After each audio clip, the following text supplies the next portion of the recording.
بسم اللہ الرحمن الرحیم۔ حضرت آدم علیہ السلام سب سے پہلے انسان۔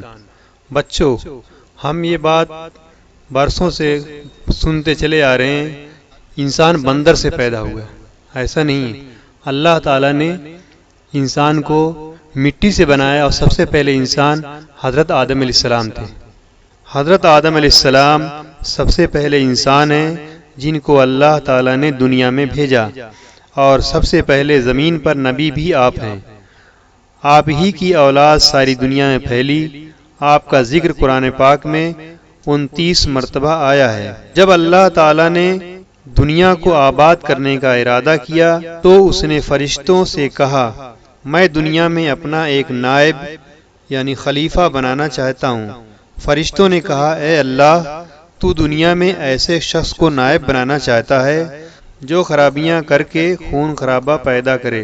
ہم تیری تعریف کرنے کے ساتھ تیری تسبیح اور پاکی بیان کرتے رہتے ہیں۔ اللہ تعالیٰ نے فرمایا، میں وہ باتیں جانتا ہوں جو تم نہیں جانتے۔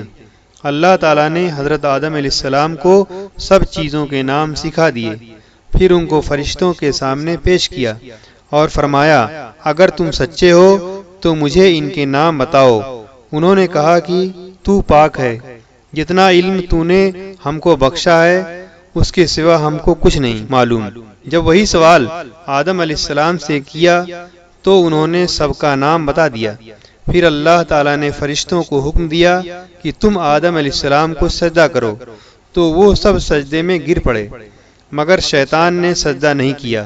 اللہ تعالیٰ نے آدم علیہ السلام کی پسلی سے حوا کو پیدا کیا اور حضرت آدم علیہ السلام سے کہا کہ تم اور تمہاری بیوی جنت میں رہو اور جہاں سے چاہو کھاؤ پیو، مگر ایک خاص درخت کے متعلق حضرت آدم علیہ السلام کو منع کر دیا کہ اس کے قریب مت جانا، ورنہ تم بھی ظالموں میں شریک ہو جاؤ گے۔ اس طرح اللہ تعالیٰ نے حضرت آدم علیہ السلام کا امتحان لیا کہ دیکھیں یہ ہمارا کہنا مانتے ہیں یا بھول جاتے ہیں اور شیطان کے بہکاوے میں آ جاتے ہیں۔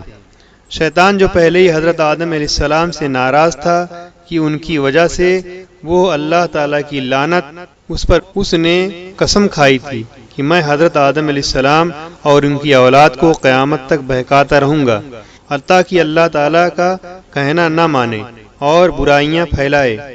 یہ حضرت آدم اور ان کی بیوی حضرت حوا علیہ السلام کو برابر بہکاتا رہا کہ اس درخت کا پھل تم ضرور کھاؤ، اس کے کھانے سے تم فرشتے بن جاؤ گے، جنت میں سے کبھی نہ نکلو گے۔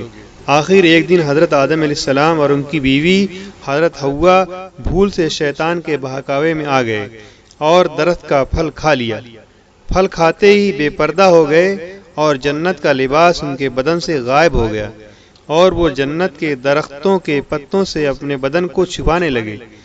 اللہ تعالیٰ نے حضرت آدم علیہ السلام سے کہا کہ ہم نے کہہ دیا تھا کہ اس درخت کے پاس بھی نہ جانا اور شیطان کے کہنے میں نہ آنا، وہ تمہارا دشمن ہے۔ تم اس کے کہنے میں آ گئے، اب تم جنت سے چلے جاؤ اور دنیا میں جا کر رہو۔ حضرت آدم علیہ السلام کو جنت سے نکلنے اور شیطان کے بہکاوے میں آنے کا بہت رنج ہوا اور بہت عرصہ تک اللہ تعالیٰ سے مغفرت مانگتے رہے اور روتے رہے کہ اللہ تعالیٰ مجھے معاف کر دے۔ آخر اللہ تعالیٰ کو رحم آیا اور حضرت آدم علیہ السلام کو یہ دعا سکھائی کہ اے ہمارے رب، ہم نے اپنے اوپر ظلم کیا اور تو ہم پر رحم نہیں کرے گا تو ہم بڑا نقصان اٹھانے والوں میں سے ہو جائیں گے۔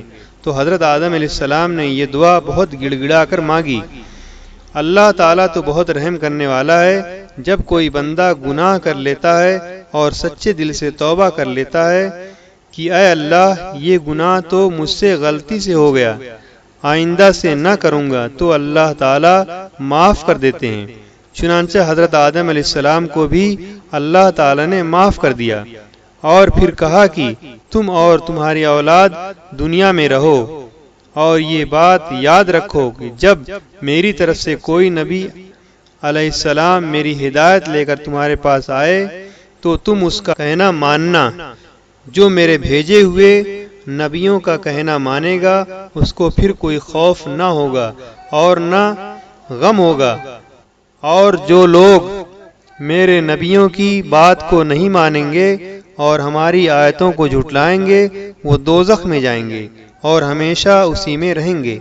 اس کے بعد حضرت آدم علیہ السلام و حوا علیہ السلام دونوں دنیا میں سہنے لگے، خوب جی لگا کر اللہ کی عبادت کرتے۔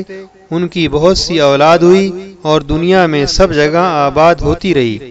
حضرت آدم علیہ السلام اپنی اولاد کو یہ بات بتاتے رہے کہ تم کبھی شیطان کے بہکاوے میں نہ آنا، وہ ہمارا دشمن ہے اور ہم کو بری باتیں کرنے کے لیے بہکاتا رہتا ہے۔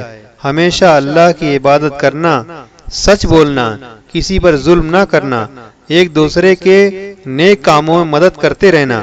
آخر کار حضرت آدم علیہ السلام 900 سال زندہ رہ کر وفات پا گئے۔